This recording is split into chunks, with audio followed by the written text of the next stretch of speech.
And welcome to the live stream. This one is going to be a great one because we're talking about the long-awaited PMBOK 7, and I was excited to have a conversation with Nader Rad a few months back before it had come out to learn about his experiences being part of the 12-person core team with the two co-chairs, and hearing his take on what he hoped the PMBOK 7, the 7th edition of the PMI's project management body of knowledge, what it would be, what it would represent. And boy, I think it has delivered. I think it's given us everything he promised. He said it was going to be a great start at something new, and it is.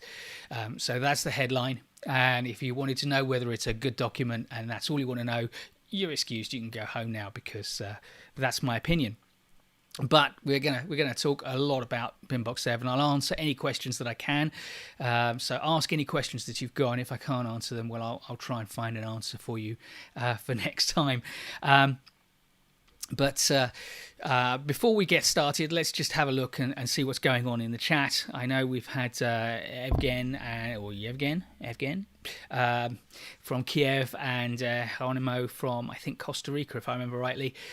So we'll see if there's anyone else. If you are on the live stream and you are happy to, just say hello in the chat.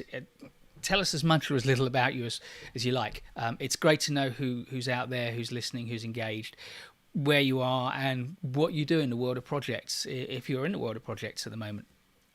So since I started, Geronimo, I think, what's going to happen to all previous used areas of knowledge, and how important are they for the future with this new book? That's an excellent question, and it's one of the questions that many people are asking. So I'll definitely be giving you my take on that. I can tell you, what has happened to them. I can tell you what I think is their future. And I can also tell you how I think they relate to what's in the new document. So that's a great question. And is the CAPM certification still based on the PMBOK 6th edition? And the short answer to that is yes. I'll come back and give a slightly longer answer. But until you hear otherwise from the PMI, if you're studying for CAPM, then you need to be studying the 6th edition. So let's just prove, because I've seen a number of live streams where we have people talking about the 7th edition, and it's not completely clear to me that they've actually read a copy. I have a copy. That doesn't prove I've read it, but there are actually these are bookmarks for the sections, so they don't tell you. I have written a bit in it. I'm loath to write in books, but this is a practical book, and my principle with practical books that you want to learn from and study from is that you do write in them and make them more than they are. And I have to say, this is not a precious document in the sense that it's a document forever. It will be replaced in 4 years' time. And it's also not a beautiful document in the sense that it is beautifully produced. There are some really nice things about the way it's produced. Very clear, very easy to read text on a beautiful white background, and that matters to me because I massively complained about the 6th edition, which Geronimo was talking about, which is still the guide for the CAPM exam, because this was printed on, well, it's not grey paper, it's white paper overprinted with a very fine grey, what would you call it? Well, it's actually a security mark. Basically, it's if you try and photocopy this, it comes out horribly, which is what they intend to stop.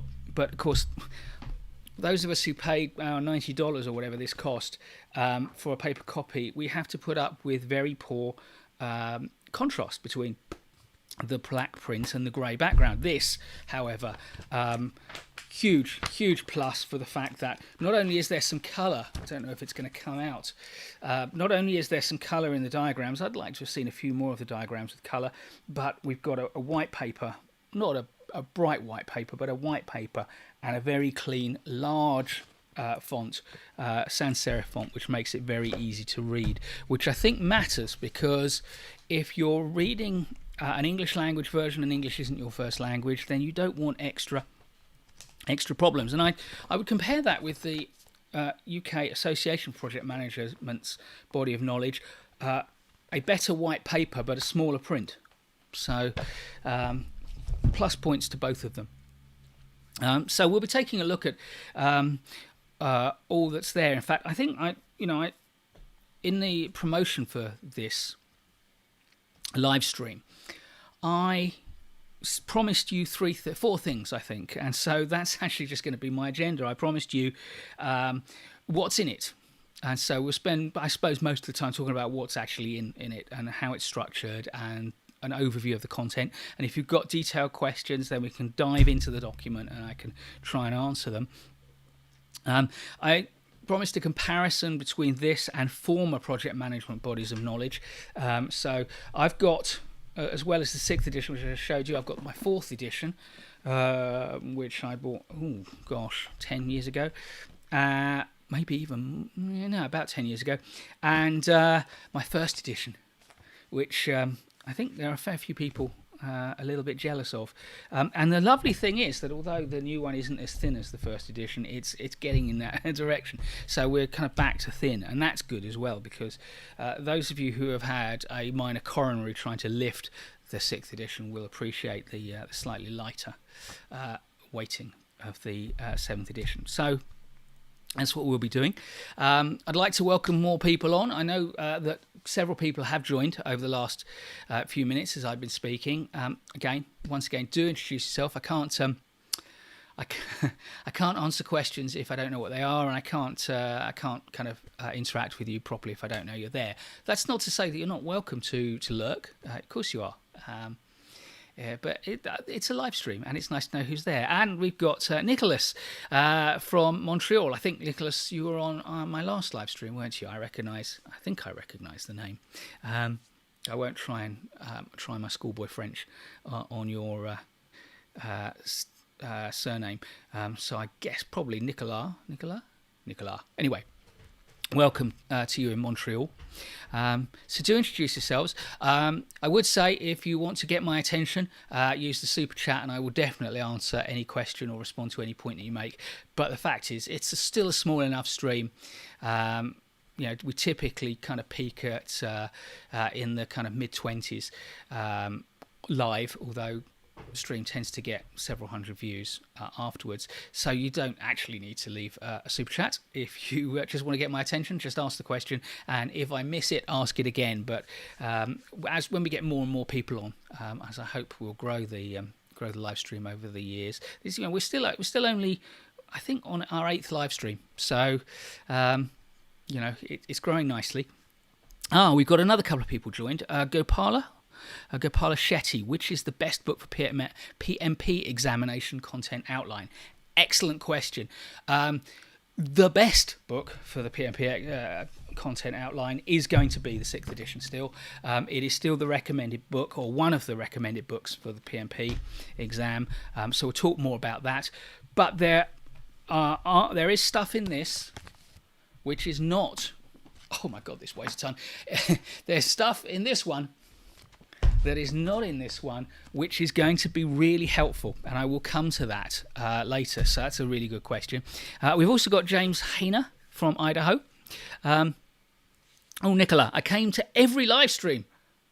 Wow, thank you. Perhaps I should be giving you a super chat. You did miss one. Okay, spoilt it. The second one. It's a recurrent event on my Google Calendar, yes. Apart from August, which got delayed because I was hoping to get a copy of this in time, so I put it back a week, and it arrived, I think, the day of the live stream. First Tuesday. So if you want to put it in your recurrent calendar, first Tuesday of every month, possibly January. The first Tuesday will be the first working day of 2022 for many people, because in many countries, the Monday the 3rd will be a holiday. So I'm yet to decide whether we'll go for the 4th of January or the 11th. He does his quick mental arithmetic. But other than that, it'll be the first Tuesday, and it'll always be 5 p.m. UK time. So that's 4 p.m. UTC at the moment, and then it'll kind of shift to 5 p.m. UTC when daylight saving changes. Anyway, who else has joined? Trey Jasso, thanks for your videos. It's my pleasure It's what I do now. Most of my time now is spent making videos. The amount of time I spend actually online with clients now is a relatively small part of my time. I am a lot more selective. I'm able to be a lot more selective about which clients I take and the work I do. So that's great. So yes, it is my pleasure. Trey goes on to say he's in San Diego preparing PMP certificate, so you'll be interested in this as well, I'm sure. Then we've got Nader Rad. Can we still follow OTT of PMBOK 6 for PMBOK 7? I'm not sure I understand what you mean by that, because OTT doesn't mean anything to me in this context. In kind of UK slang, OTT means over the top, which means far too much. But so, Amar, if I pronounced your name right, I hope I have, please say more about what you mean by that question, and I will try and answer it. While you're adding to the stream, my goodness me, we're up at, I think, 23 people viewing at the moment, which is great. I think that's getting close to the maximum we've ever had, so, and it's still early in the stream. The evening is young here in the UK. Oh, by the way, talking about evenings young and such like, it's autumn here, which means the sky starts to get dark quite early in the evening now, and we're having what's known here as an Indian summer, a very warm, bright, sunny September, which means sun is streaming in from there. I don't yet have a blackout blind in my office, which means that I'm very well lit, but possibly by the end of the stream there won't be so much light in there, and we'll just have the two actual studio lights that I've got rigged up on my desk, so it's possible the lighting will change, for which my apologies. Anyway, still hoping to hear from Amar about what he means by his question. I think Amar is a man's name. I do apologise if you're a woman. I meant the sequence of reading the PMBOK. Okay, right. Okay, I know there are some people who will argue that, you know, if you're reading the PMBOK 6, you should skip over the project integration knowledge area, which is the first knowledge area in PMBOK 6, and read it last because it kind of draws everything together. And I think there's a lot of argument for that. In terms of the PMBOK 7, it is so different that there is no relation in reading order. And you know what order I would read this in? I would, you know, for reading to understand and to learn, best principle is to scan the whole lot, see what's in there, understand the structure of the document, and I'm going to help you with that because that's going to be a large part of this session. Understand the structure of the document, see what's in there, and then go into the pieces first that are either most important to you, most relevant to what you're doing at the moment, most relevant to what you want to learn and your agenda, and also the ones that interest you. You know, follow your interest. This does not in any way follow the syllabus for the PMP exam. It is separate, completely separate to the syllabus for the CAPM exam. Therefore, you're going to be dipping into this. It's CAPM terms for interest and background only, not for exam prep. And for PMP terms, you'll be dipping into this for specific elements of the exam content outline. So I will address the whole PMP and CAPM issue in a bit, but I'm first going to talk about the content, what's in this new PMBOK guide. And actually, one of the things that's in it is a fantastic diagram that is very relevant. I'm not going to put it on screen. I think I need to be a little bit circumspect about grabbing content from this document and putting it on screen, for the simple reason that PMI is pretty litigious, and I suspect they can't get me here in the UK, but I did ages ago get a warning just for using their logo to illustrate an article that was very complimentary about them. But early on there is a diagram, and I've got a similar diagram in my article about the PMBOK guide. I'll put a link to that in a moment. But the right hand side of this is just a summary of the structure of the entire 7th edition PMBOK guide. In fact, actually, the left-hand side with the red box is a good summary of the 6th edition. So it's a really good diagram. It's on page... one of the things I don't like about this is the page numbering. There are two completely separate sequences of page numbering for the standard for project management and for the project management body of knowledge. There have always been those two components to the PMBOK guide. I think going back to 4, possibly, certainly 5 and 6 have these two components to it. But they all had continuous numbering through the whole document. This has 2 separate sets of numbering, plus a third set of numbering for the kind of front material in these little Roman numerals. So let's put on screen a very... right, what was I going to do? I was going to... Yes, I was going to give you a link to my article, wasn't I? So let me just... it's actually in the description below the video, but I'm going to paste it into the chat so that anyone who wants to conveniently grab it can. So this is my article that answers what I think are the 20 most important questions about the PMBOK guide. So you can go to that, and there'll be a lot of background to what we talk about here, some more depth in different areas. But of course, here I can answer your questions live, so much better. I'm going to swap over to a simple slide. It's going to be very busy. It's not designed as a presentation slide, but I'll probably attach a link to it when I kind of finish this in the description. But this slide kind of summarizes it. For those of you who are interested in tools, this is Scapple, a tool that's only available, I believe, for Mac, but it's not quite a mind mapping tool. It's a rather good tool for just jotting down your notes. And the first thing to note is that the content is divided into 3 sections, and those are exactly the same 3 sections as we had in PMBOK 6, although they're in a different order. So in PMBOK 6, we had the guide to the project management body of knowledge. Then we had the American National Standards Institute standard for project management, which has to be renewed every 4 years, which is the standard which American companies who want to be held to a standard and want to be able to say they hold to a standard can claim. And so this is, if you like, an American standard. And then there are some appendices. In the 7th edition, the standard comes first rather than second. The body of knowledge comes second rather than first, and then you've got these appendices. So that's the first thing to say. So in the original standard, which you might be familiar with from PMBOK 6, that was fundamentally strung around the 5 process groups. Those are gone, and they're gone for a very good reason, because the process groups are very explicitly about predictive project management. And whilst we can create hybrid project management with some elements of agile and still value the process groups, the big difference, the big difference between these 2 volumes is this is fundamentally a predictive project management guide.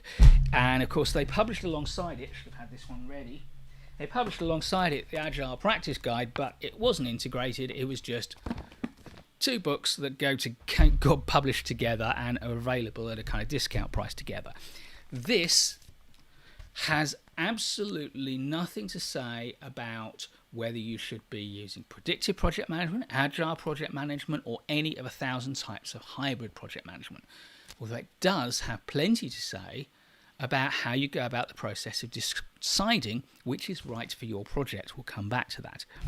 So as a result, there is no place in this for project processes, because a project process is linked to the type of project you're doing and the way you want to do it. And this doesn't care how you want to do it. It sits above that.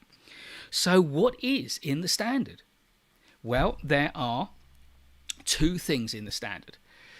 The more famous, the one that's got a lot more airplay, are the 12 principles that the core team have articulated for project management. But actually what comes first, and what for me is the most exciting, is the system for value delivery. This is PMI's first real step towards incorporating the importance of value and benefits management, benefits realization into project management. And by the way, those of you who are interested in benefits management, it is the future of project management, I think.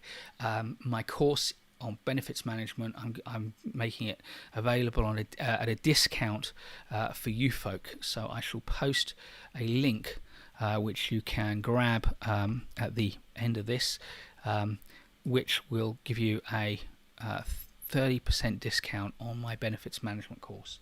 And I've updated it recently, very recently, to include reference to the value system for value delivery that's in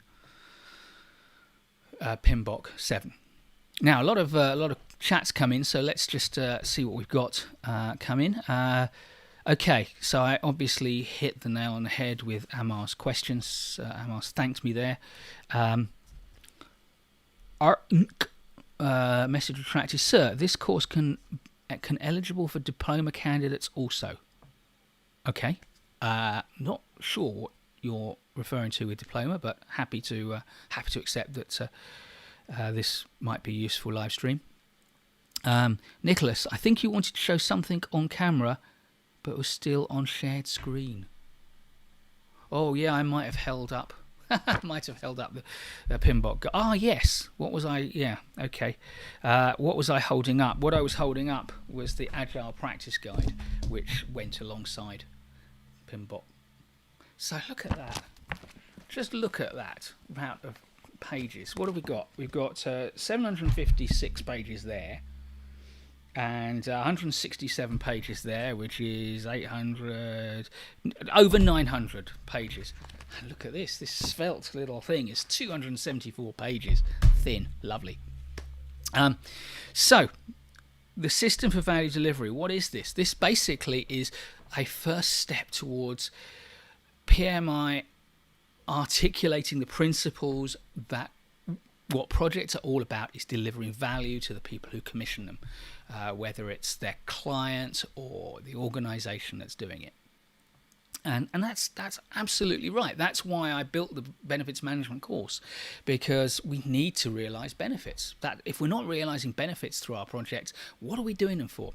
And although I would say that value is the difference between the benefits you get out and the cost you put in, PMI actually has a very much simpler and some would say slightly odd definition of value.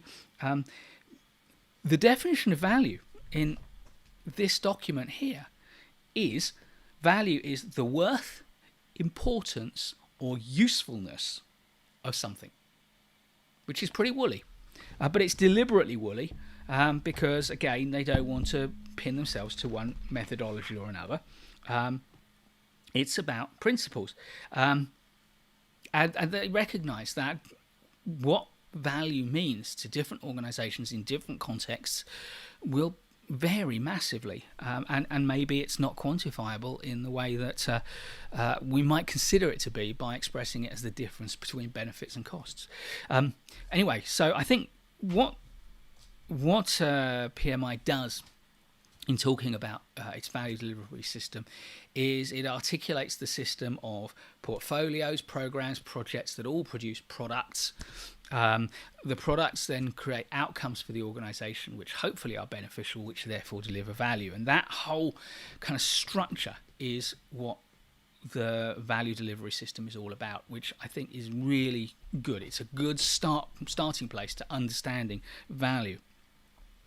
Again, as you might expect from a principles-based document, this has nothing to say about how to manage the delivery of value and the benefits, although it does have a rather excellent diagram showing the interactions and the feedback loops between senior managers, the portfolios that sit across organizations, the project and programs within those portfolios, and the operations.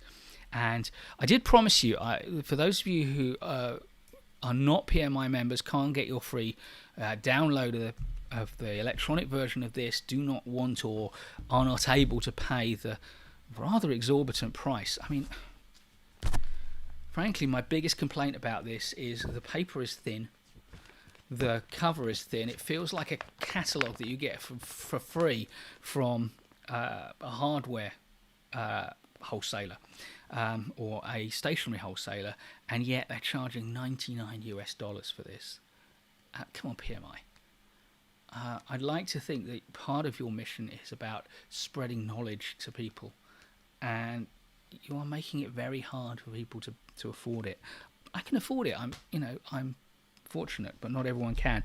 But if you want to know more about this kind of these interactions that sit within this value delivery system, PMI provide a free download on the value delivery system. They call it the Value Delivery System Explainer. It doesn't cover everything that is in PMBOK 7, but it is well worth downloading if you want to know more about it. So I'll paste the link into the chat. I'll be putting all these links in the description below after we finish. What else have we got here? James says value, like contact lenses, is in the eye of the beholder. No, that's a bad one. No, not engaging with that joke. It's a terrible pun. Love it, James. Thank you. So the value delivery system is up first. Then we've got what has been touted perhaps the most, and I focused on it when I spoke with Nader as well, because I didn't realise how good the value delivery system bit was going to be, are the 12 principles. Fundamentally, what PMI is now saying is that there are some principles which all project managers need to adhere to, or at least bear in mind. I don't know how didactic they want to be about this, but they sit way above any choice of whether to be predictive, whether to use Prince 2 or another methodology, P3 Express or whatever, or whether you want to go agile and use DSDM or Scrum or Kanban, whatever these principles apply regardless. And what are these 12 principles? Well, I'll whisk through them. But if anyone actually here's one and thinks you'd like me to either comment on it or answer questions on it, do type something in the chat. So I'm going to read from my crib sheet. Sorry about that. So here, by the way, we've got the same diagram that I put on screen earlier. So first one is be a diligent, respectful, and caring steward. For me, this means that everything within the project and all its resources and all its budget and all the time that you've got, they're down to you. You've got to look after them and you make as much of them as you can. Secondly, create a collaborative project team environment. You're there to build a team that can work together to achieve stuff, and that's really important. And of course, for those of you who are studying for PMP, you'll know there's a lot of interesting stuff in there around diversity and inclusion. I think that fits very nicely with that. Effectively engage with stakeholders, trying very hard there to make it pithy, but it's nice that PMI was able to drop this idea of stakeholder management and by implication recognise that we engage with stakeholders. We don't try and manage them. Focus on value. So there is that value thing front and centre again now within the principles. Recognise, evaluate and respond to system interactions. So projects are complex systems and every component can interact with any other component, and as project managers we have to be aware of those interactions and deal with them. Demonstrate leadership behaviours. You're not just a project manager and a manager of the project, you are a project leader. You are a leader of the people on the project and the people surrounding the project as well, stakeholders. Tailor based on context. We'll come back to tailoring, but this is where PMBOK 7 says, I don't care whether you are an agilist, dyed-in-the-wool predictive project manager, or something in between. You should not be going into any project with a default point of view about how to run it. You should tailor your approach to the project, which has to be right, doesn't it? It's a lot more sophisticated than sticking to five process groups in the old one. Build quality into processes and deliverables. Of course, this is fundamental. And back to my quibble. My one big quibble with this document is $99 and quality. It arrived late. It arrived at a poorer quality of production than I'd expected, and it cost more than it, I believe, should have. So there you are. time cost quality triangle isn't mentioned in here, probably because they were scared to. Maybe I'm being a bit... Am I being a bit mean? I can get rid of this, can't I? Right. What's next? Navigate complexity. Okay, this is recognizing that we live in a complex world. You know, the phrase VUCA, volatile, uncertain, complex, and ambiguous, is overused now, and I use it a lot, so I'll take my share of responsibility for that. But it is overused now. But the world is complex, and we have to work our way through it rather than try to oversimplify things that don't readily simplify. You know, again, this or that arguments between two extremes is oversimplifying the world. The world does not fall into one of two boxes. It falls into a messy space in between that might actually extend in that direction and that direction and that direction and that direction, as well as in the direction between the two poles.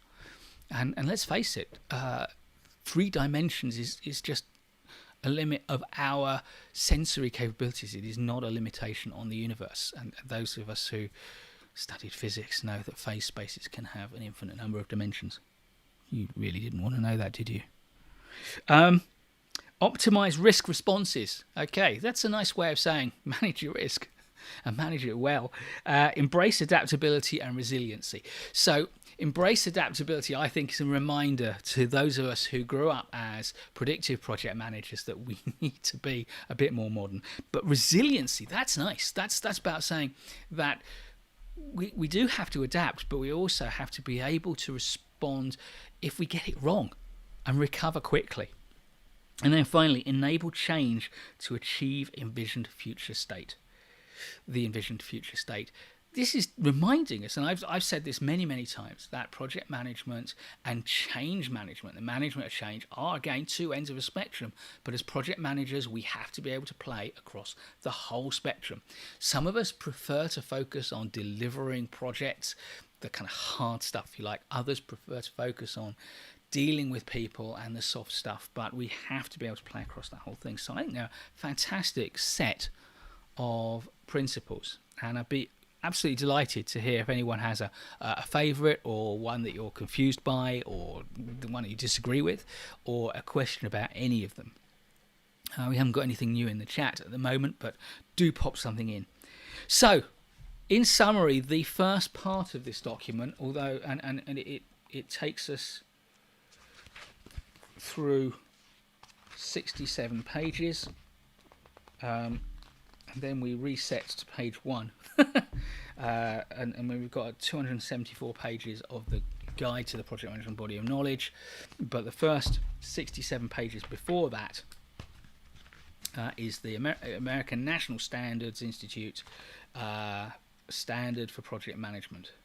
I'll try and find the front page for that. That one's in blue. And that's what it contains: the 12 principles and the system for value delivery, and a short introduction. You're done. Okay. Don 50AN. Hello, first time joining live. Welcome.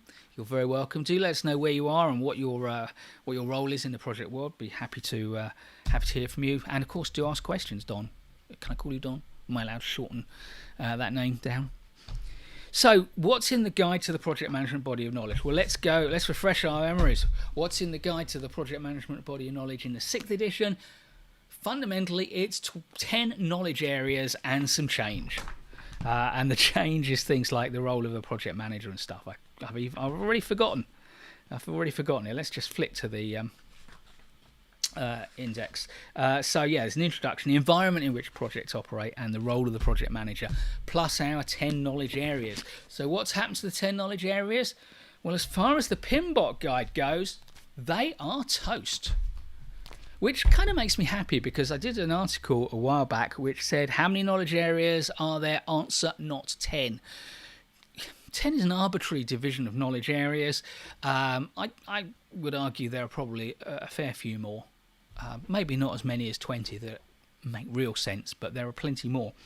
So what do we have instead of knowledge areas? Well, we have performance domains. And here's another little quibble I have.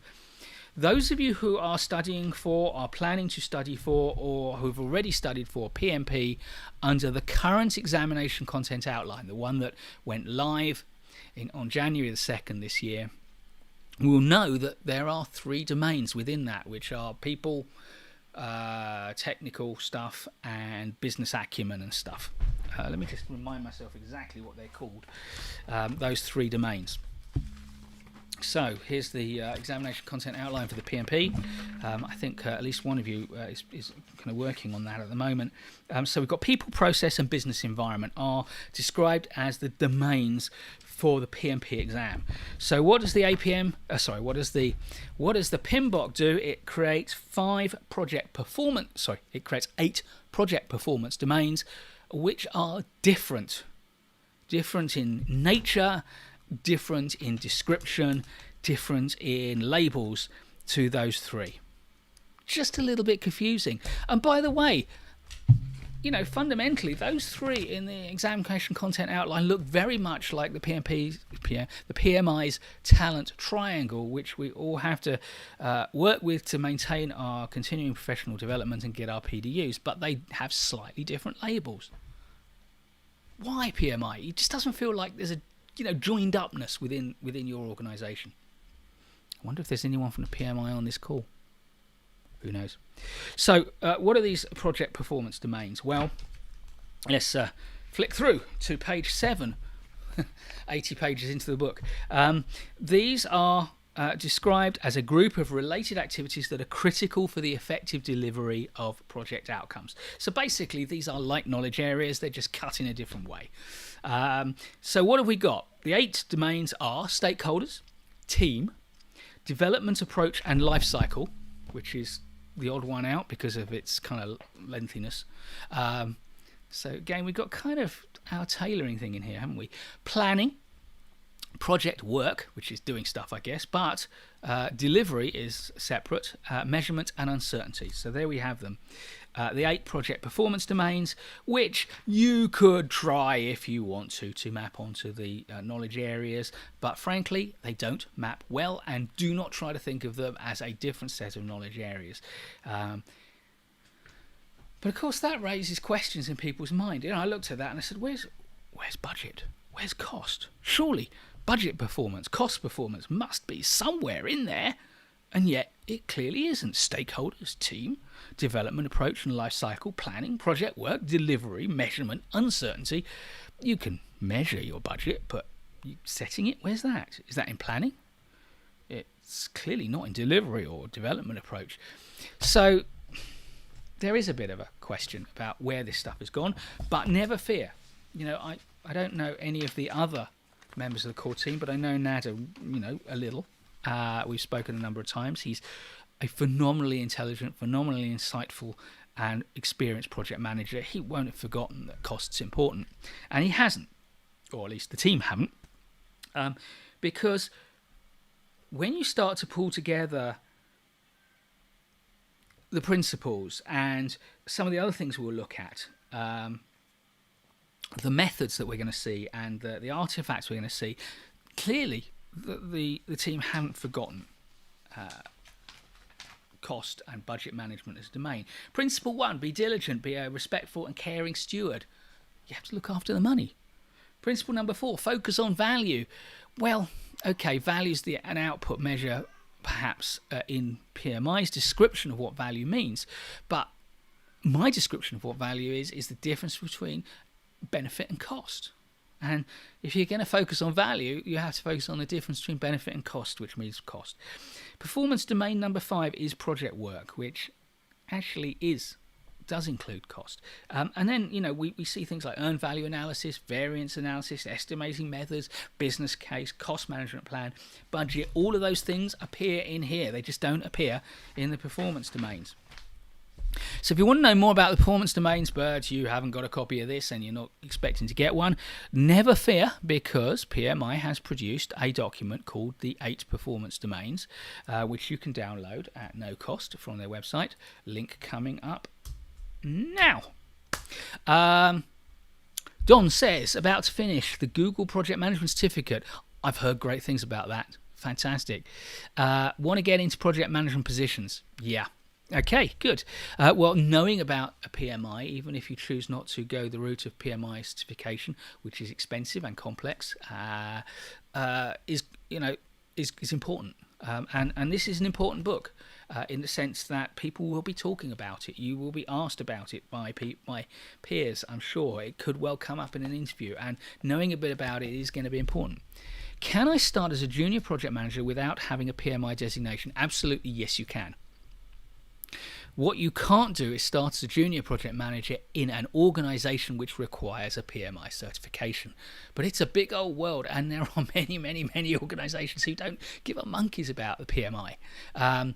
Certainly, there are a lot of PMI houses particularly within the US, where PMI is at its strongest. So a lot of big American corporations may well expect you either to have a CAPM certification, or better still, expect you to study for one in your first couple of years working for them, and they may even fund you. But no, it depends on where you are. Did you say you didn't say where you are? Depending on where you are, it could be completely irrelevant, PMI. And the Google qualification has to be a good one, doesn't it? I mean, Google, they're not going to invest a load of money in and expect their people to take a certificate that isn't a good one. So, go get it, man. Or woman. I don't know. Don sounds mannish to me with an English language here, but maybe you're a woman. Go get it. And then find out about the job market where you want to get a job. And the things to focus on are where in the world, what the geography, because that will matter. The kind of sector you want to move into. If you're going to move into, frankly, if you're going to move into software development and a Scrum environment, then very few people are going to care about CAPM, because CAPM is still very much, although it will differentiate, I'm sure, quite soon, but it's still very much a predictive qualification based on PMBOK 6. So, of course, you do not need a PMI designation. But if you want to join the club, you can join the PMI without getting a certification, attend chapter meetings and get to know PMI project managers. That's a great thing to do, but not by any means necessary for most of us. I was working in a small company as an operation manager, leading salespeople, employees and more. I'm from Canada. So, it's a sophisticated project market. You've got some great experience, and you're a guy. Excellent. Canadian guy. I don't think you're the only one on the call. I think that's a description of Nicola as well. So just find out about the job market, talk to people, talk to recruiters, see what the market looks like and what it's looking for. It would be my advice.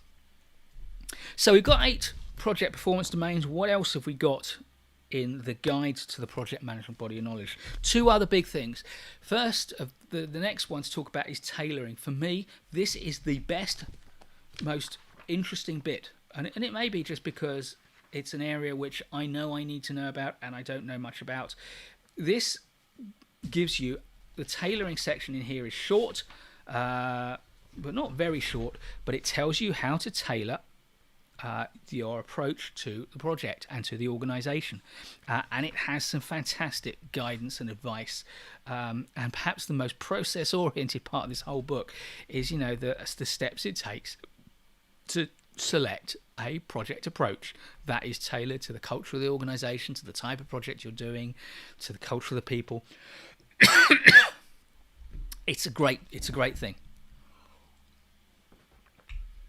Once again, PMI has been good to us because they have produced, I think, a 7-page kind of summary of that as a set of diagrams as a download. So let's put that link in the description, in the chat. How are we doing time-wise? Okay, we've got a bit of time. I've stopped saying this is an hour because it never is. You'll check out when you need to check out and catch up if you choose to. So I really do recommend, and I think I said earlier to somebody, do you need this for PMP? No, you don't. But PMP, the examination content outline that specifies the current syllabus, probably for the next 2 or 3 years, for the project management professional examination, certificate examination, there is a section in that on tailoring. But when we look in here for tailoring stuff, it's weak. It's poor. I was going to put another word beginning with P in front of that. It is poor. in here we've got some brilliant stuff about tailoring, and I wouldn't be surprised if questions start to creep into PMP exam, which kind of expect you to have read the section on tailoring, at least in here. I should have checked this morning. As far as I'm aware, this hasn't yet made it onto the reading list for PMP, but I expect it to fairly soon. We'll come back to PMP in a moment.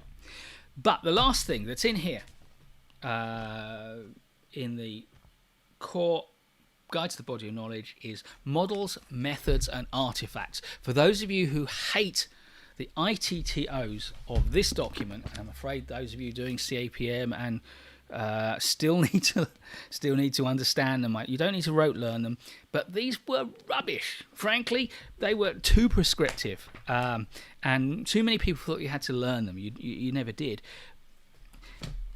PMBOK 7 replaces the ITTOs, the inputs, tools and techniques, and outputs of PMBOK 6 with models, methods, and artifacts. And I'm going to read what I put into my article, extracted straight from here, what these are, and then I'll slap you a link. Interestingly, the 5 main pieces of the new PMBOK 7, the system for value delivery, the 12 principles, the 8 performance domains, the tailoring, and the models, methods, and artifacts. 4 out of those 5, there is a download. There is no download with the list of 12 principles. So just go to my article, which is linked further up the chat if you want that list. So a model describes a thinking strategy to explain a process, framework, or phenomenon. A thinking strategy to explain a process, framework, or phenomenon. What does that mean? It means it's a way of understanding the world, and examples I would give are situational leadership and the Tuckman model for group development, and in fact the process groups of PMBOK 6 and 5 and 4 and 3 and 2 and 1. I would say they're all models. They're thinking tools. A method is a means for achieving an outcome, result, or project deliverable. So it's how we do stuff, basically. That's what methods are. Examples include lessons learned, reviews, planning poker. Got to do something agile here. A risk matrix. They are a way we do things. And then we've got artifacts. Artifacts are templates, documents, outputs, or project deliverables. So basically, they're stuff we produce to help us do the project. So a risk register is an artifact, a scope management plan, a stakeholder engagement plan. Basically, all those planning documents, which are based on methods or even models, but when we produce them, they become artifacts. And in a far less prescriptive way, this book has a good chunk. Let's just see how big the chunk is.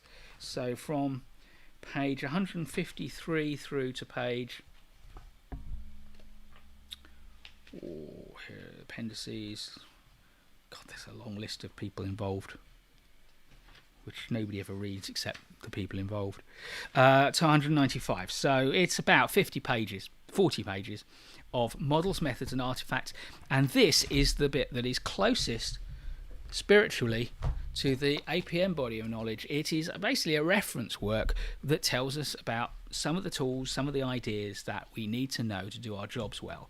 And it kind of puts them into a number of categories, and it's a really good kind of way of starting to understand some really important ideas that make it easy to do project management. And for those who have done my training, you will have heard me say, I take a toolbox approach to training. I see my job as a trainer to give you the biggest number of tools to put in your toolbox that I possibly can, because the more tools you've got, the more likely it is you will have the right tool for the job at the right time. Otherwise, you just have to kind of figure it out for yourself or use the wrong tool or a less than ideal tool. So this basically in the models, methods, and artifacts section, MMA, excuse me, MMA doesn't stand for mixed martial arts in the project management world. It stands for models, methods, and artifacts. In that section, you've got a kind of reference to lots of different useful tools, techniques, models, methods, and artifacts. Really helpful. The last thing that's in this document, I'll have a look at the chat in a moment. I noticed a couple of more comments. Are some appendices, and yes, there's the inevitable really dull appendix with a list of people that you've never heard of.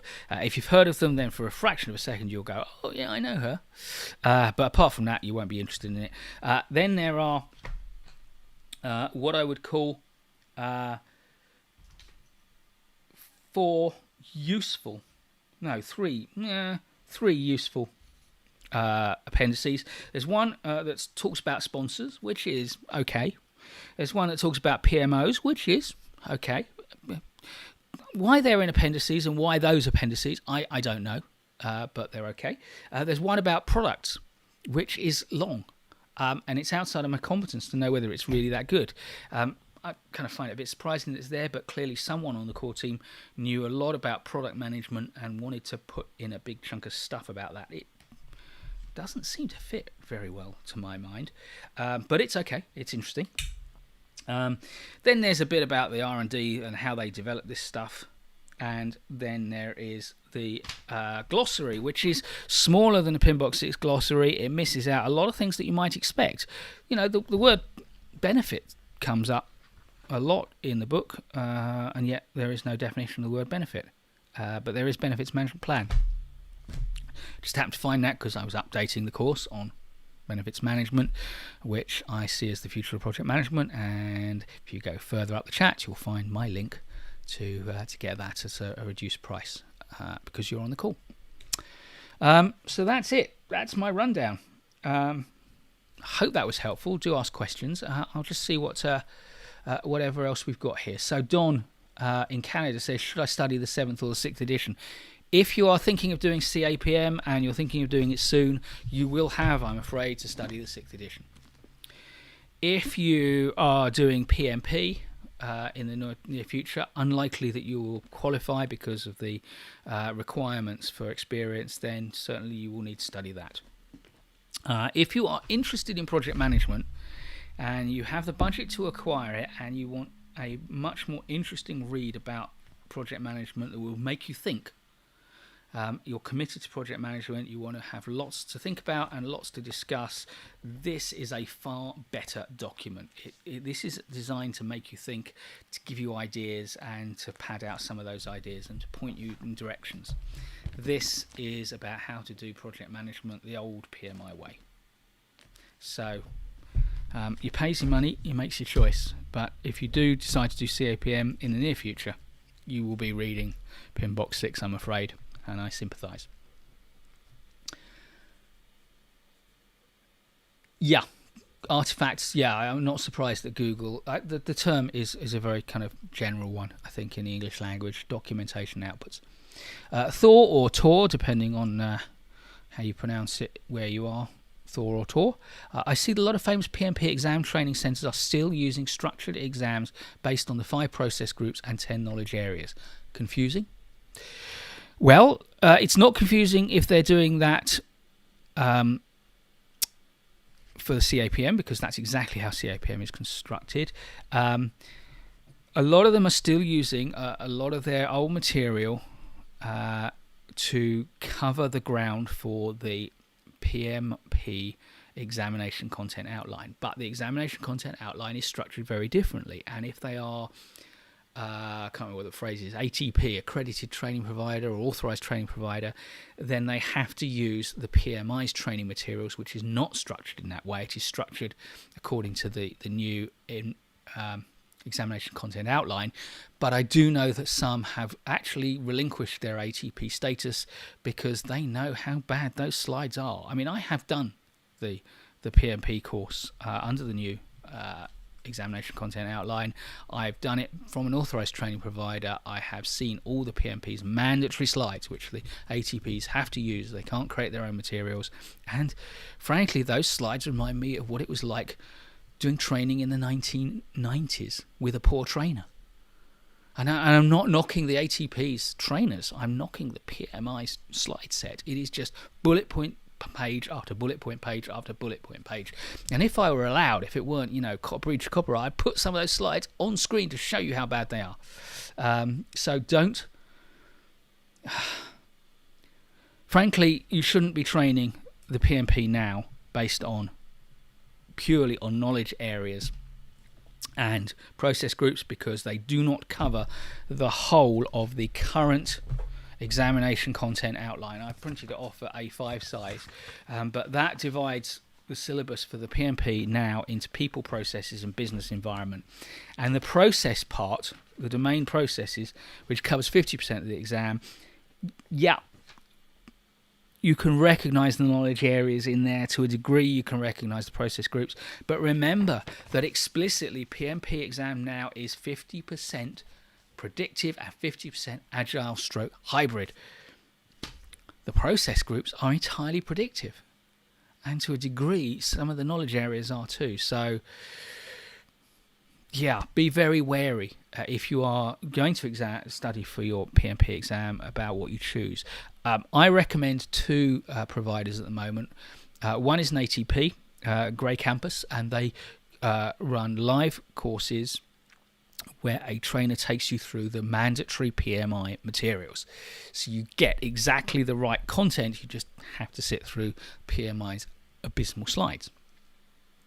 But you will learn about everything that needs to be there, and then you would kind of go and research the detail around the slides. And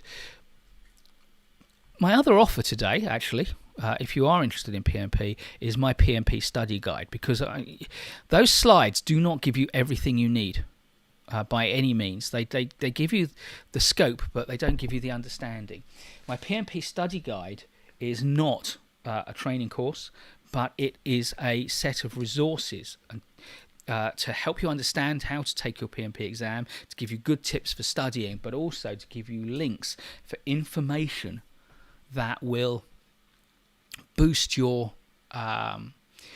understanding of wherever you feel you need to boost it. So you go to it's structured. There's a big chunk of it structured that follows exactly the examination content outline.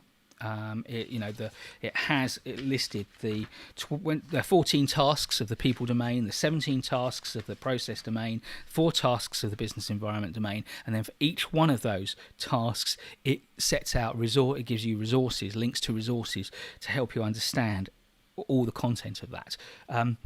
That is on sale at the moment for you guys for this month and this month only. I've just put a link in the chat. I'll put it in the description below for those watching on catch up.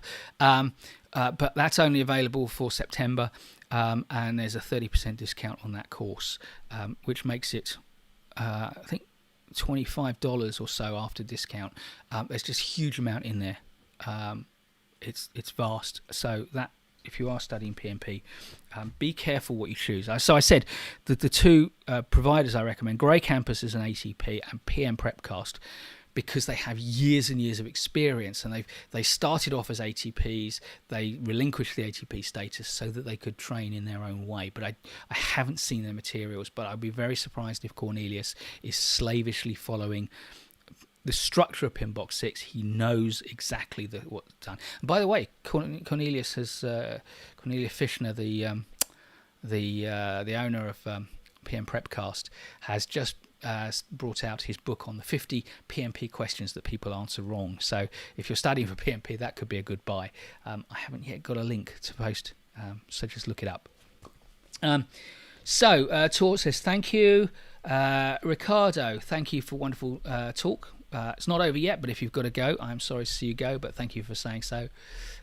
Nicholas, how much overlap percentage of the 7th edition book is there between 6th and 7th edition? Well, Nader's answer is the only thing that they kept from the 6th edition is the definition of a project, which I guess means that it's less than 1%. And I think that's actually fair. I would say they are two completely different books. So I would say, to a first approximation, there is no overlap, to answer you, Nicola. I mean, there are some ideas in common, but yeah, they are completely different books, which is why PMP hasn't scrapped the PMBOK guide. I still haven't properly talked about what that means for PMP and CAPM, but it hasn't scrapped the PMBOK guide, 6th edition. So we now have 2 PMBOK guides in play at the same time for the first time ever. This hasn't superseded this. All it has done is supplemented it. This will go, but it will go virtual. It will not disappear entirely. It will just become a virtual document. I'll say some more about that when I've just checked the chat. So Nicholas says, do you think they will ever integrate all their stuff, for example 7th edition performance domains, with the PMP exam content? Without a doubt. PMP and exam content outline and PMBOK guide have for a long time been about 2 years out of step. Both are on a roughly 4-year cycle, and they have been in anti-phase. So yes, they will come into line, and how they will come into line, I'm not completely sure. Don says, how do you characterize the personality of a great project manager? Do you mind if I come back to that one at the end? Let's finish this stuff, and then I will answer that question, because I want to answer that question, but I think we need to deliver what I promised, which is the full assessment of PMBOK 7 before I do that. Nicholas, what would be your expectations or wishes for the 8th edition in 4 years? Well, already I would like to see more on leadership. I would like to see the value bit expanded even further. I would certainly, if they're going to stick with talking about PMOs and sponsors, they need to be improved. But particularly, I would like them to scrap the sponsor bit and have a whole section, probably in the standard, but certainly in the guide to the body of knowledge, if I can't get it in the standard, on governance. I would like to see governance come front and centre. It integrates so well with the idea of value, and they talk a bit about governance in value and in sponsor. I think we need a whole governance section that integrates with the value bit. And also, I'd like to see, I think be diligent, respectful, and caring steward is hinting at governance there. We're so close. So that would be my big wish, is more on governance, really, for the 8th edition. Do you think the 7th would be the way forward? Yes. I mean, it is the way. It is the future. This is the better document. This is modern. This is insightful. This is interesting. This is entirely predictive, it is entirely dull, and it is necessary if you're studying certain things, and it is useful information if you're delivering certain types of projects. But at nearly 800 pages, it's just no, it's not the way forward. That's the way forward. So I do need to, so PMBOK 7 versus previous editions of PMBOK. I think I've said it all. This basically wipes clean the slate, starts afresh, a new series of PMBOKs. PMBOK 8 will be a development on this, and somewhere there will be a PMBOK N, which will be another revolutionary step. So PMBOK 1 to 6, evolution, that you can track the changes very easily, but when we look at tracking changes, it's delete all and insert. With the only thing retained, according to Nader, is the definition of a project. There might be other definitions in the glossary that are the same, but there is nothing else the same. So what do the changes mean? Well, firstly, what do they mean for the PMI? It means the PMI has come into the 21st century with a bang at last. It is now officially agile versus predictive versus hybrid agnostic. It no longer pushes one ahead of the others, as the PMBOK 6 and its predecessors implied. It means that it has taken the advice of some real leading thinkers like Nader, like I'm just going to have a look. I said nobody ever wants to look at the list of contributors, but of course the core contributors, Cynthia Snyder-Dionisio helmed, I think co-helmed or contributed massively to PMBOK 6, but she's co-chaired it with Michael Griffiths. Michael Griffiths is an agilist through and through, very inspirational. People like Nader who are thinkers, and I don't know the other contributors, so I don't know whether they're all, but these people have created something radically new, and the PMBOK 7 tells me that what that means for the PMI is that it is listening to forward thinkers, and it is moving forward with confidence. It's a good change. What does it mean for CAPM? That's easy. At the moment, nothing. CAPM is rooted in this. At some point, CAPM has to change. But it has to change, I think, in a direction of, well, one possible direction is there will be separate CAPMs for Agile and for Predictive. The other possibility is that it will integrate the two. But basic project managers will need a core of knowledge. So PMI is in the process of moving everything from PMBOK Guide 6 onto online to its PM Standards Plus website or portal, which is the home for all this knowledge. That's where you will find the knowledge areas of earlier PMBOKs. It's where you will find the process groups. So if you are a member of the PMI, you can register onto PMI Standards Plus website and access all that stuff. And I put a link in the chat, and it'll be in the description. I should also, by the way, those of you who are not PMI members but are excited to buy the PMBOK 7, I should give you my my Amazon link so that I can make 5 pence, 5 cents or whatever if you buy it. But it does help support all this stuff that I do for nothing, as do super chats, but don't feel obliged. Anyway, so what does it mean for PMP? I think PMP will change, and they'll probably push through a change earlier than they would otherwise have done so. I don't think they'll wait 4 years.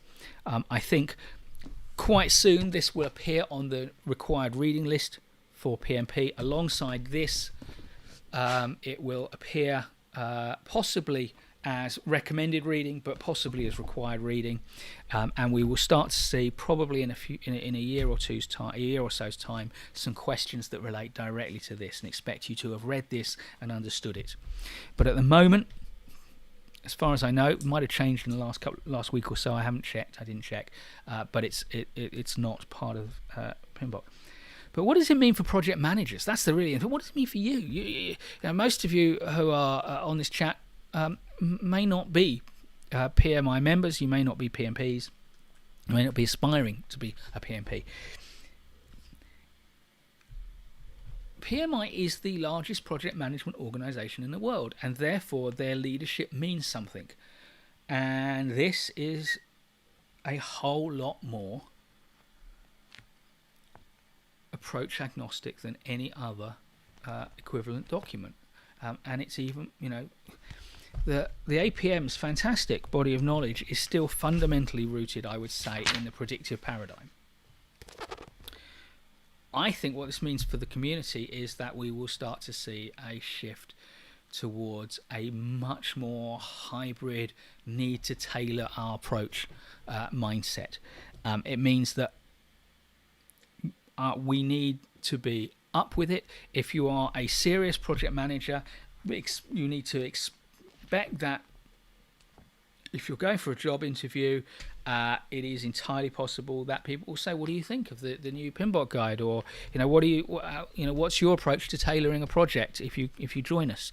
How do you see the value system in our organisation from what you know? How would you set up value delivery?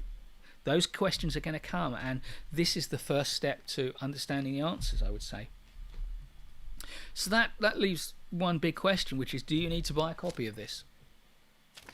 If this were $20, I'd say, yeah, get it. If you're a member of the PMI, definitely download it for free, as you're entitled to do as a member, to get an electronic copy, although I hate electronic documents. I can't read them. But this is $99. If you are serious about building a career and possibly building a career within the project management as a PMI member in an environment where PMI membership counts, then yeah, buy this. If you are interested in project management and you want to read it, buy it. But can I recommend this to people possibly who are at an early level of your employment, where you're not earning huge amounts of money, where this represents a huge investment? I don't think it's necessary. I think from live streams like this, from my discussion with Nader, from other sources online, from the free downloads that you can get from PMI, that I hope I've given you all 4 of them, you know, and they will all be in the description. You can learn a lot about what's in here, and more will come out. I find it hard to tell people who don't have the ready cash that you have to spend $99. It's another source of knowledge along with all the other sources of knowledge you can access. And if you consider that this is the one you want, then spend your money. Spend it on my link. But if you know, if that's too much money, you know, you can live without this. After all, we've all lived without it up to now. I don't think, if you're not a PMI member, not aspiring to be a PMI member, that you have to have this, and you have to have read it. But it's a, you know, I think it's a great document. So I think that's everything I was going to say about this. What do you think about it? I mean, from what you've heard me talk about, if you've seen a copy, or if you've seen other videos about this, or read other stuff about this, what do you think? What are your thoughts? I think it's a good document. I think it's a valuable document. I think it's a big step forward and a contribution, but I'm interested in what you think. And while I wait for any more chat or any answers to that question, I will just kind of try and figure out my answer to Don's question: how do you characterize the personality of a great project manager? What else have we got? Yeah, in Google, they were talking about sponsors but rarely touched on governance. Can you briefly define it? Okay, so yeah, governance. Well, governance comes from the Greek word kubernetes. Gives us our word governor, of course, which we might think of as the governor of an American state, for example, but we might also think, if you're an engineer, of the governor that keeps a wheel spinning at a constant rate. Kubernetes was the steersman of a Greek trireme, a Greek vessel. So they were like the captain. They did 3 things, which I think project governance needs to do. They decided where they were going to go. They set the direction at the start. They came up with a strategy. And governance is about setting strategy and determining what is the right strategy for the project. Secondly, they use the oar to steer and make decisions hour by hour, minute by minute, as conditions change. And so there will be decisions that you as a project manager do not have the experience or the authority to make. They relate to too big a consequence if you get it wrong. So the governance tier of your project will make those decisions. And thirdly, the governance tier, the captain of a vessel needs to make sure that everybody on the vessel is doing their job and they're doing it right and they're doing it safely, so the vessel won't sink. So there is an oversight role.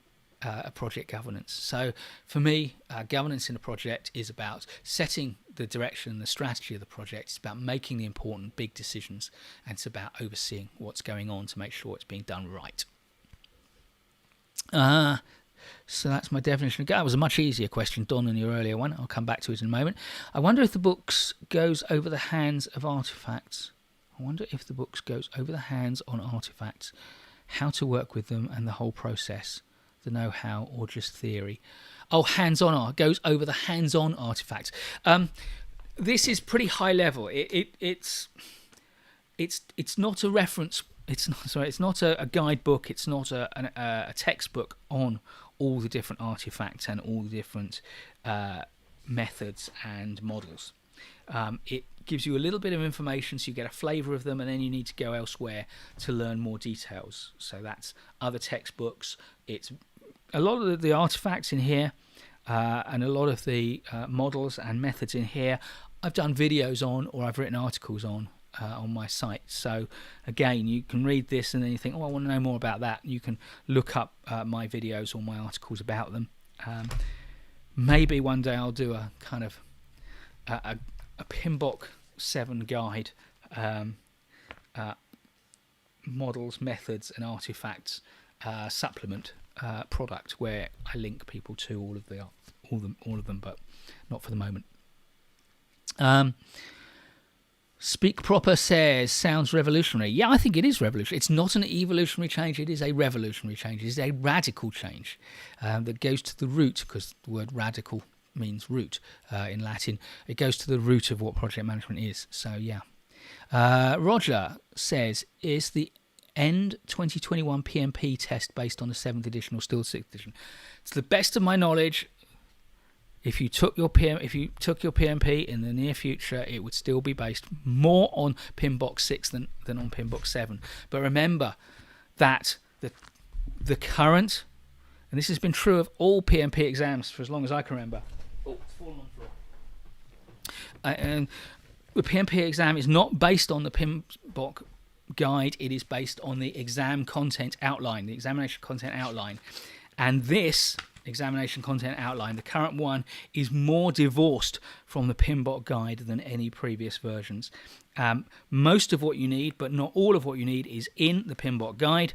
Certainly the domain 2 process, a lot of it is in the PMBOK guide, but there are 12 other reference books that the PMP expects you to check in with that contain the kind of knowledge you need.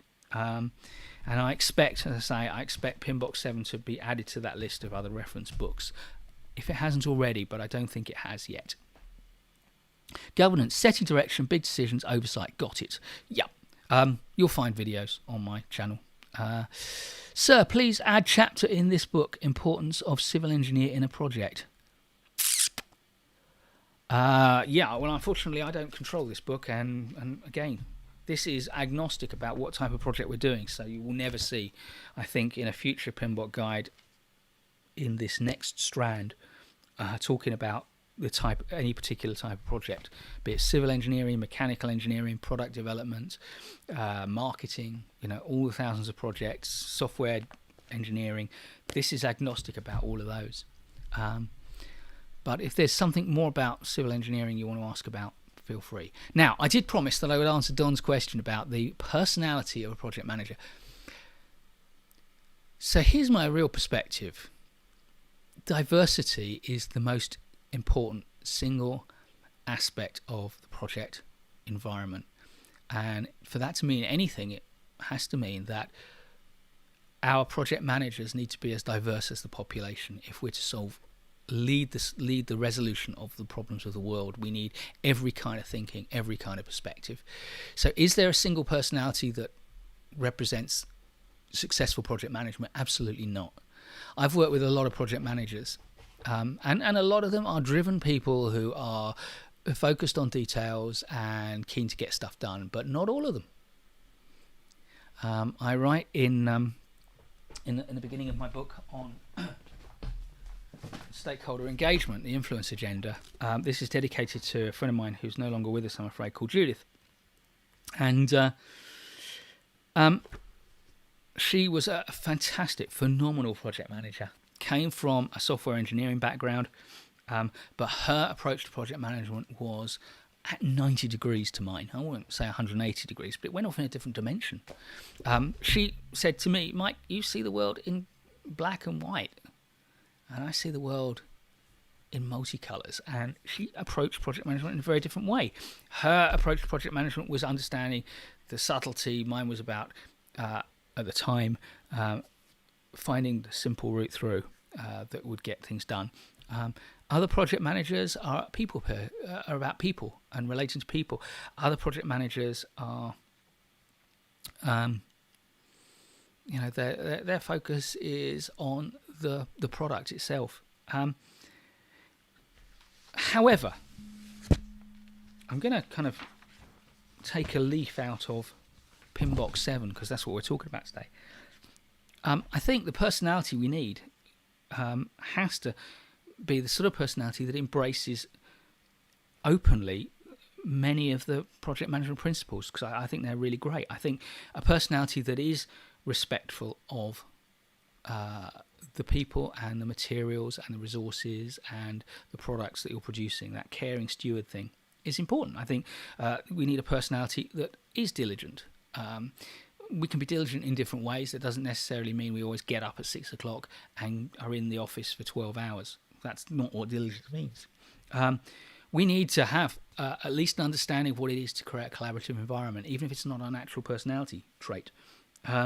We need to be able to find ways to engage effectively with stakeholders, even if we're not good with people. It might mean finding people who are and assigning them that role. We need to focus on value, even if we don't understand money. We need to recognise, evaluate, and respond to system interactions. That means we have to have a personality that is able to scan the horizon for what's going on and to be able to understand it. But does that mean we need that personality that can instantly spot solutions? No. But a personality that can harness the abilities of others to help us spot solutions, that's absolutely fine. Demonstrate leadership behaviours. We need a personality that is willing to lead, but a million types of personality are willing to lead. I could go on, but I think my answer is there is no personality, no single personality, no set of personalities that uniquely fit project management. Take any personality and add to that a willingness to excel in a project management career, and you've got the makings of a great project manager. What else have we got here? Speak proper. Haven't checked your videos regarding ECO's role in PMP exams. I'm not sure whether I've made one, but PMI couldn't be clearer. The syllabus for the PMP exam is the examination content outline. You can download it from their PMI website, and that is your role. And of course, if you are doing PMP, sign up, get my PMP study guide, and there'll be links to it directly in there. I haven't got one to hand. Is there such an explanation? This is it. Download the examination content outline. It was originally dated June 2019. I think the current version has now got a January 2021 date on it because this came out a long time in advance, but it hasn't changed. Download the current examination content outline. That's your syllabus. That's what you will be tested on. That's it. That's all you need to know. Then, of course, you need to learn all this stuff, and that's where a good training course and my study guide will help you. I think most people are under the impression PMBOK guide equals PMP success. Anyone who is under that impression, whether it's PMBOK guide 7 or PMBOK guide 6, is wrong, and they have always been wrong.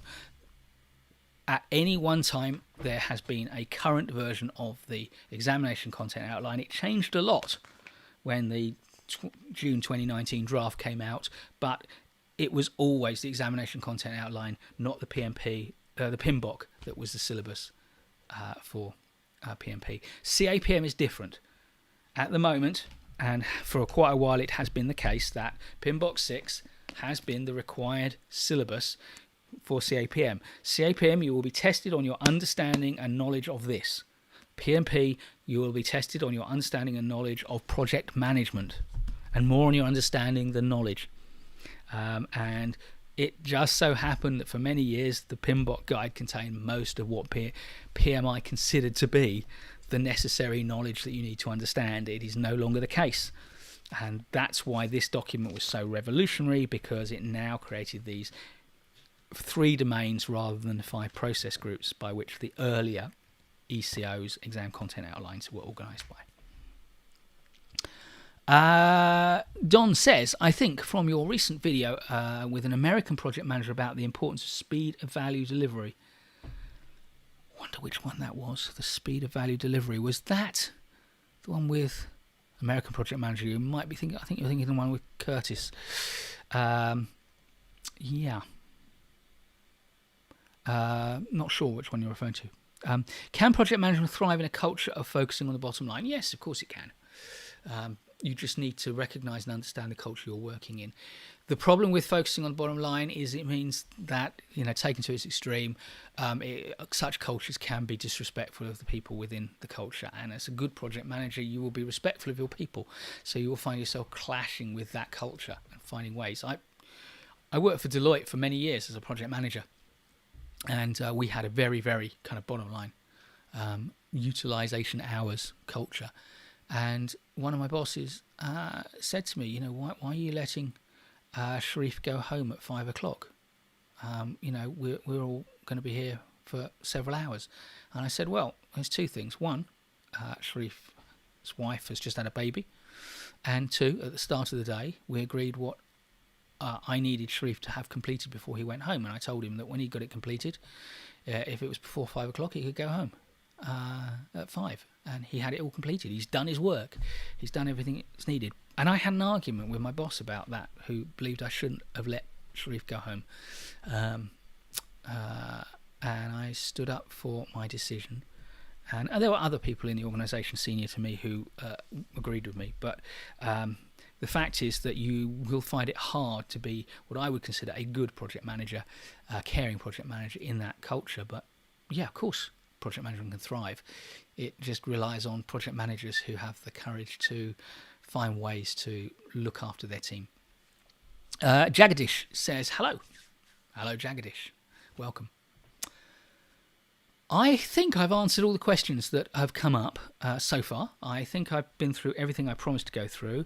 If I've not explained anything that you've asked me about properly, do ask again. If you still have questions, ask those questions. I will paste some stuff into the chat to pass some time while you put anything else in the chat. But if we get no more questions, then I will close this live stream because I don't want to keep you any longer than you need to be kept. So what have I got to paste in? I'm going to paste in a link to my interview with Nader Rad, who was one of the core team of 12 that developed PMBOK 7. He's an inspiring, inspirational, thoughtful project manager. So that's good watching if you've enjoyed this.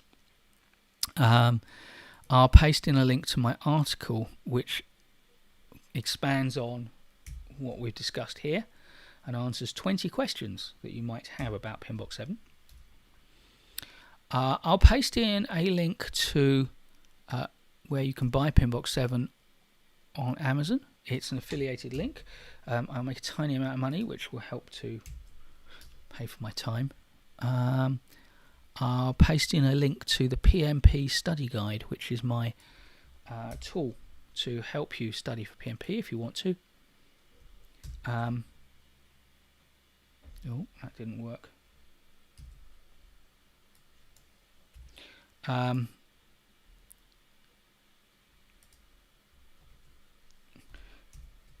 If you are studying for PMP, this link will give you the study guide at a reduced price.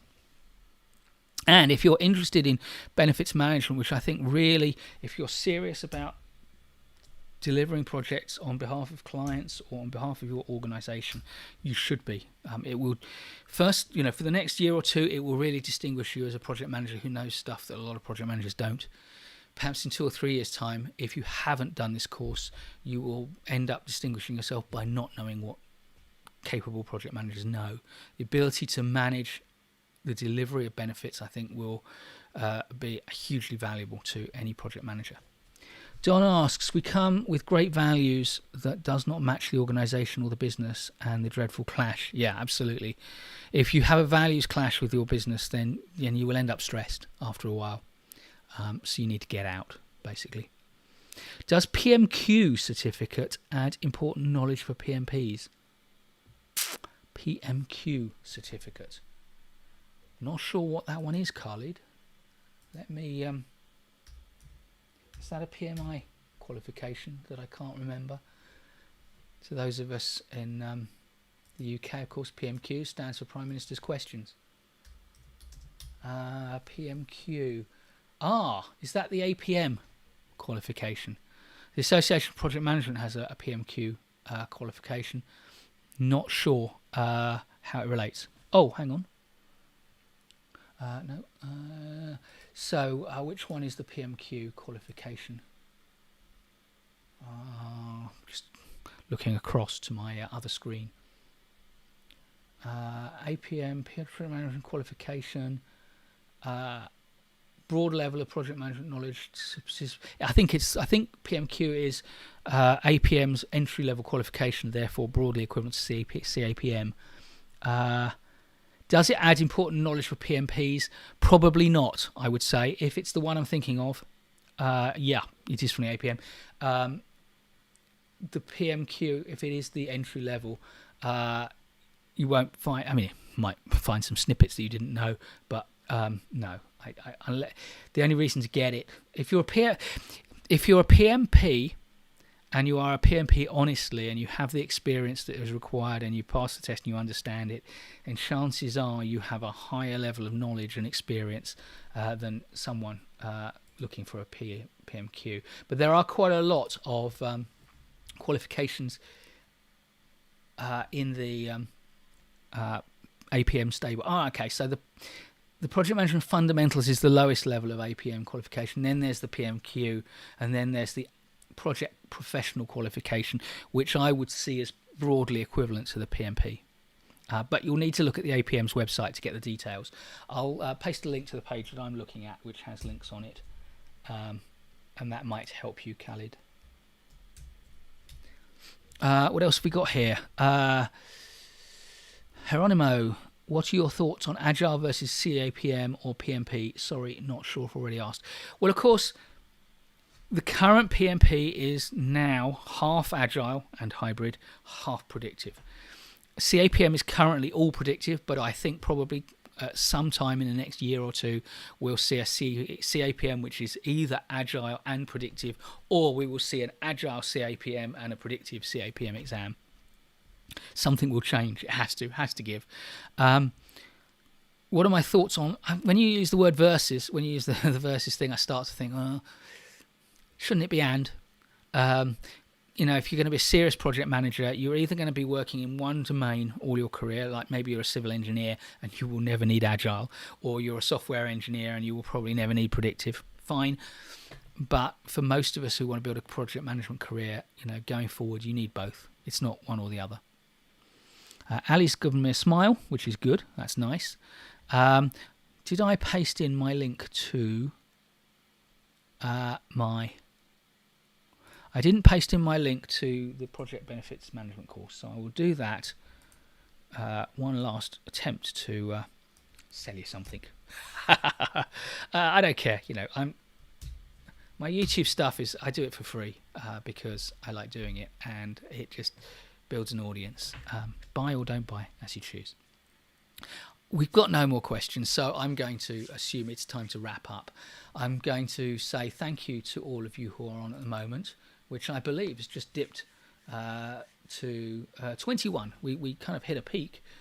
I don't know how many people have been on in one time or another, but at one point we had 29 people on, which is more than I've ever had. So that's fantastic. We're going in the right direction. The chart's going in the right direction. That's fantastic. So thank you all very much. Ali says, I think a good PM should know more than just one method. Absolutely. I think you wouldn't expect a doctor to only know about one kind of medicine for headaches, or one way to treat.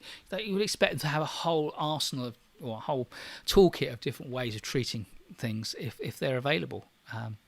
So absolutely. Oh, Jenny says thank you. Haven't even heard from you before, so glad you're on, Jenny. People are signing off now. I can see people saying thank you, and I can see the numbers dipping. So I'm going to say thank you. I will hang on watching the chat, but I will close the stream. If you have anything to say on the chat, I'll respond in the next few minutes. But the stream is going to close. Thank you all very much. I will see you all again. I should tell you what we're going to do next month. I will see you all again on the 5th of October. We'll be looking at projects as a strategic business activity. We're going to kind of completely change it up. We'll be looking at projects as strategic business activities. So we'll be looking at how projects integrate with the business, and so that I hope will be really thought-provoking for many of you. Roger says, I really appreciate your time and efforts, kindness to share your knowledge. Thank you, Roger. It's my pleasure. Anyway, I'm going to wave goodbye and say thank you all very much. I'm going to put up the end screen, and I'll stay on for another couple of minutes to deal with chat.